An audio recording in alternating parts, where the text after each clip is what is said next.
Did you know that in Ethiopia, we are still in the year 2016? That's right. If you're looking for a time machine, Ethiopia might be your closest bet. This African nation operates with its own unique calendar system, distinctly different from the Gregorian calendar that most of the world is familiar with. This Ethiopian calendar, also known as the Ge'ez calendar, is not just 7 years behind the Gregorian calendar, but also boasts 13 months in a year, with 12 of these months consisting of 30 days each.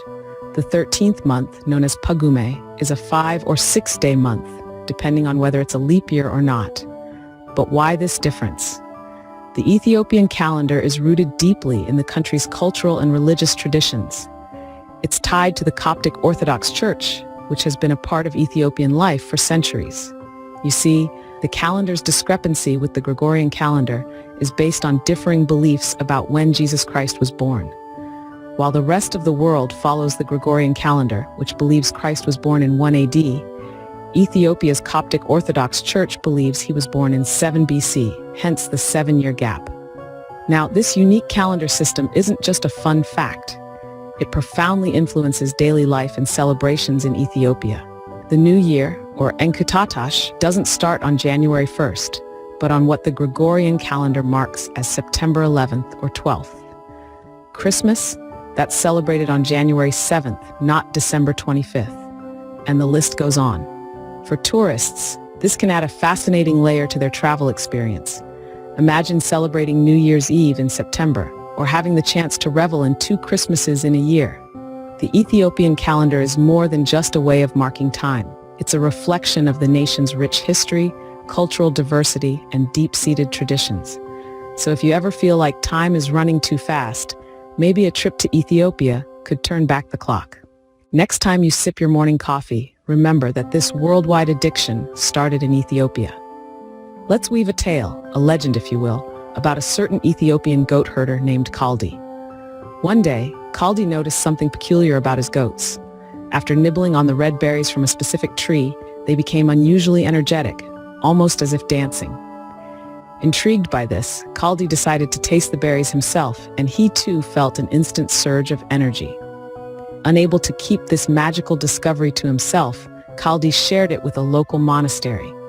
The abbot, skeptical at first, soon found that these beans kept him alert through long hours of evening prayer. And so, the buzz about these energy-boosting berries began to spread. These berries, as you might have guessed, were coffee beans, or as the locals call it, buna. From the highlands of Ethiopia, the humble coffee bean embarked on a journey across continents, eventually becoming a beloved beverage worldwide. But back in Ethiopia, coffee is more than just a morning pick-me-up. It is deeply embedded in the fabric of Ethiopian society and culture. It plays an integral role in social and traditional events. In fact, the traditional Ethiopian coffee ceremony is a sight to behold. The ceremonial preparation of coffee, often by a woman dressed in traditional attire, is a ritual that can last for hours. The coffee beans are roasted on a pan, ground with a mortar and pestle, and finally brewed in a clay pot called a jabena.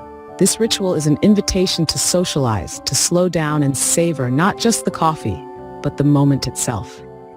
Coffee in Ethiopia is not just about the caffeine kick. It's about community, tradition, and a rich heritage that has been passed down through generations. It's about the warmth of a shared cup, the rhythm of daily life, and the spirit of a nation that gave the world its favorite brew. Indeed, Ethiopia is a country where coffee is not just a drink, but a way of life. Ethiopia stands as the only African nation that's never been officially colonized.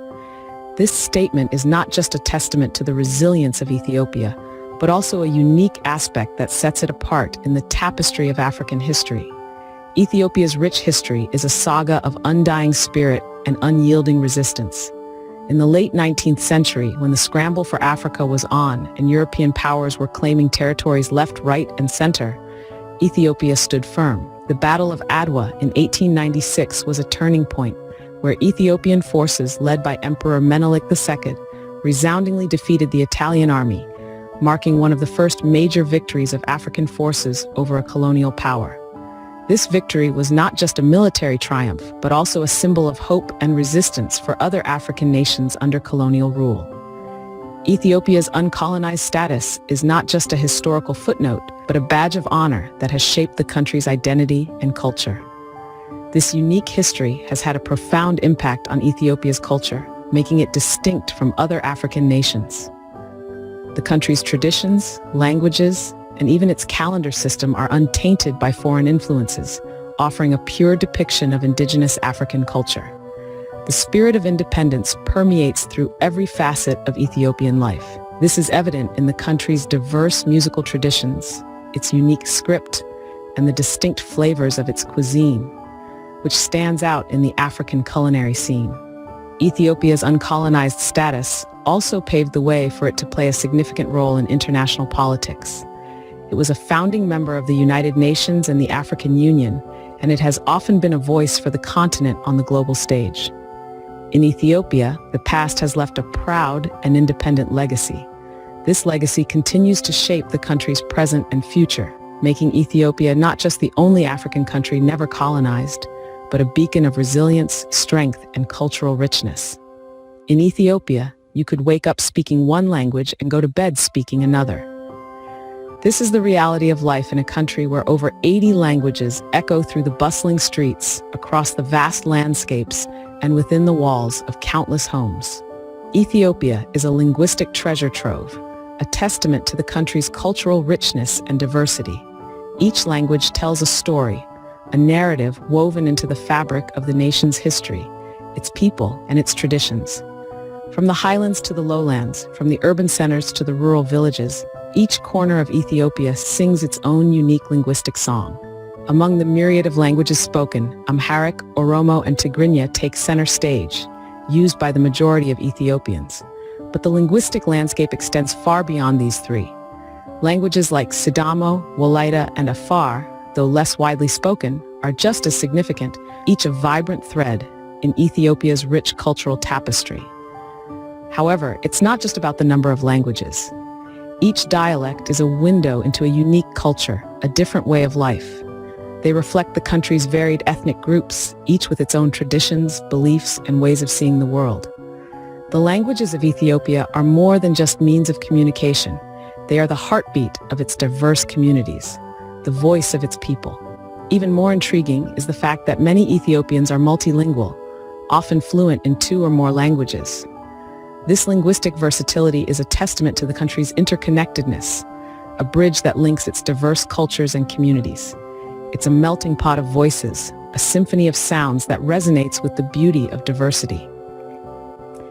In Ethiopia, languages are not just spoken, they are lived, breathed, and cherished. They are the color and texture of everyday life, the rhythm and melody of the nation's pulse. They are the whispers of the past, the conversations of the present, and the promises of the future. So in Ethiopia, it's not uncommon to start your day with a greeting in Amharic, share a midday laugh in Oromo, and end the night with a Tigrinya lullaby. In Ethiopia, every conversation is a journey into a unique cultural tapestry. Welcome to the roof of Africa, where you can literally touch the sky. Here, nestled in the northern part of Ethiopia, you'll find the Simien Mountains, aptly named the Roof of Africa. This majestic range is not just a collection of peaks, it's a stunning landscape that stretches as far as the eye can see, offering a unique, breathtaking adventure that's anything but ordinary. The Simien Mountains are home to some of Africa's highest peaks, with Ras Dashen standing proudly as the highest, reaching an impressive height of over 14,700 feet. This isn't just a mountain, it's a testament to the raw, unspoiled beauty that Ethiopia encapsulates. But these peaks aren't just about height. They're about an experience. They're about trekking through rugged terrains, breathing in the crisp, fresh air, and standing on top of the world, gazing out at a panorama that words can't do justice. They're about the thrill of conquering heights, the joy of discovery, and the satisfaction that comes with a journey well-traveled. The Simien Mountains are also home to a unique cast of characters. The Ethiopian wolf, the Walia ibex, and the Galata baboon all call this place home. As you trek through the mountains, you might just get lucky and spot these rare and beautiful creatures in their natural habitat. It's not just a hike, it's a wildlife safari like no other. And let's not forget about the people. The local communities living in the Simien Mountains are as much a part of this landscape as the mountains themselves. They've lived here for generations, their lives inextricably tied to the ebb and flow of this rugged terrain.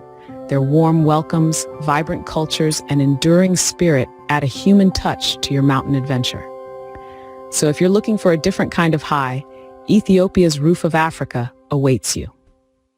It's not just about the climb. It's about the journey, the experience, the memories you'll make, and the stories you'll tell. This is the Simien Mountains, the Roof of Africa, where every step is a new adventure, every peak a new discovery, and every moment a cherished memory.